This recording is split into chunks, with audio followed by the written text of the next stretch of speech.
Hi friends, ఈరోజు 6వ తరగతిలో మొదటి పాఠం చూద్దామండి. అమ్మఒడి ప్రక్రియ గేయం. ఇతివృత్తం తల్లి ప్రేమ. రచయిత బాడిగ వెంకట నరసింహారావు గారు. ఉద్దేశం అమ్మ ప్రేమను గొప్పతనాన్ని తెలియజేయడం ఈ పాఠం యొక్క ఉద్దేశం.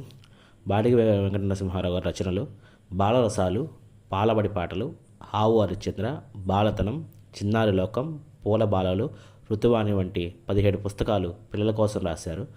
బాలబందిగా ప్రసిద్ధి చెందారు. అనార్కలి నరసింహారావుగా ఖ్యాతి గడించారు.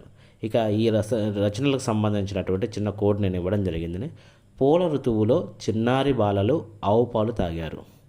ఇక్కడ పూల అంటే పూల బాలలు, ఋతువు అంటే ఋతువాణి, చిన్నారి అంటే చిన్నారి లోకం, బాలలు ఇక్కడ బాలరసాలు, బాలతనం అనే 2 బాలలు వచ్చాయి కాబట్టి బహువచనంలో బాలలను తీసుకున్న. ఆవు హరిశ్చంద్ర, పాలు పాలబడి పాటలు. ఇలా పూల ఋతువులో చిన్నారి బాలలు ఆవు పాలు తాగారనే కోడ్